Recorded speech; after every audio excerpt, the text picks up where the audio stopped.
All right, everybody, I've got some bicycle stoke going on, and this is what I love about the bicycle industry. So recently I made a video last week of, once again, uncandid. I was in the bike shop after doing some accounting and the numbers didn't look good, and it's just a real video. To tell you the truth, I haven't even watched the whole video yet, but my friends say it's pretty sad, and a lot of people didn't know that I was going through so much turmoil in the bike shop because I hide my feelings, and I don't want people to feel sorry for me. And you know what? I tried to, I guess in that video I said, I don't want this to be a doom and gloom video. I want it to be more about, hope. Probably sounded doom and gloom because that's the way it actually really is. But, let me talk about why I opened a bike shop or how I feel right now after doing a group ride with a bunch of friends. I feel fantastic. This is why I opened a bike shop instead of just continuing my accounting career where my future was pretty much written in stone. Just do this, you'll get an awesome retirement, and you'll have plenty of money. And I gambled to open up a bike shop, and a lot of it's because of this. I love what I do. I mean, I'm out at a little lake on a Sunday afternoon. I did a 62 hours in the bike shop this week. That's in the bike shop. That doesn't count the time I spent thinking about the bike shop or answering emails from home or something like that. So 62 hours is a lot. When I was an accountant, I was about 40 hours a week, and I got to ride my bike a whole lot more. I don't get to ride my bike as much over the last few years. I actually missed all road season last year, and I'm in a deficit. Today I did a 50-mile ride that normally would be easy. This time last year I was doing Mississippi Gravel Cup, and I actually podiumed in the series, and those were 50-mile races that I was doing and then driving home. Right now I've got the adventure van out here at the lake, and 50 miles I feel like taking a nap. I probably will, to tell you the truth. But this is why a lot of people open up a bike shop. Now, there's a lot of enthusiasts that open up a bike shop, and you kind of wonder why their business failed because they're not real businessmen. And let me tell you a little background now. I've been an accountant for 25 years, so I do have an accounting background, and it was not a tax accounting background, it's cost accounting. So I worked in a factory, understanding business, and I worked my way into several positions of purchasing, and so I understand a lot of the business behind the numbers behind business and what it takes to run a successful business. So and I'm not knocking any people that are just enthusiasts and open up a bike shop, because maybe some of you guys are doing better than I am. But a lot of people maybe don't realize I was an accountant for 20 plus years before I opened up a bike shop. So I do have a degree in finance, and I'm experienced in the financial world. That's not saying anything for how successful I am at the moment, but I think that a lot of that has to do with the bicycle industry.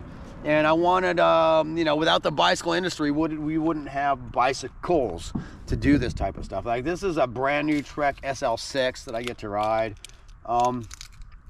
It's a freaking fantastic bike, and I just did a video about that. So if you want to watch, how I truly feel on the SL6, watch the video I just made a couple minutes ago. But this is about like the excitement, the camaraderie, and the mental health that I not only got for myself, but because I'm the one that hosted this ride. I had a whole parking lot full of people out here enjoying the same things that I enjoy, and it's made for an awesome Sunday.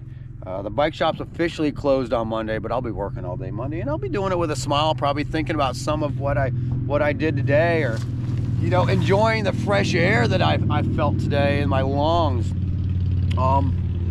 enjoying the sting of my legs being tired. When I don't have that, I don't feel like me. I've been cycling something that's been running through my veins since I was a kid. I guess I just never grew out of it. Someone called me a man boy the other day. I took it as a compliment. I don't want to be super mature all the time. I want to go ride my bike. I want cool toys. I like my crazy little adventure minivan. Some adults in their 55, want a BMW, and believe me, I like BMWs too. But this is more my lifestyle right now. I'm so tired. I might crash out in the back of this van for a little bit next to this beautiful lake and think about my bike. So anybody that watched my recent video on the state of the bicycle shop, believe me, it hadn't improved in a week. So that's still lingering over my head. But I think adults or people in general need a way to combat some of the things in their life that maybe they can't control.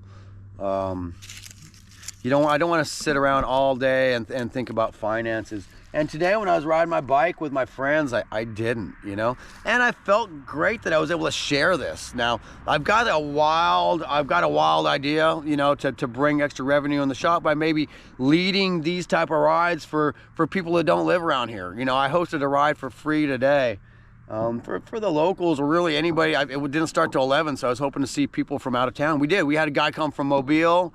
We had some Keesler Airmen show up from out of town. It felt good to show them some new routes.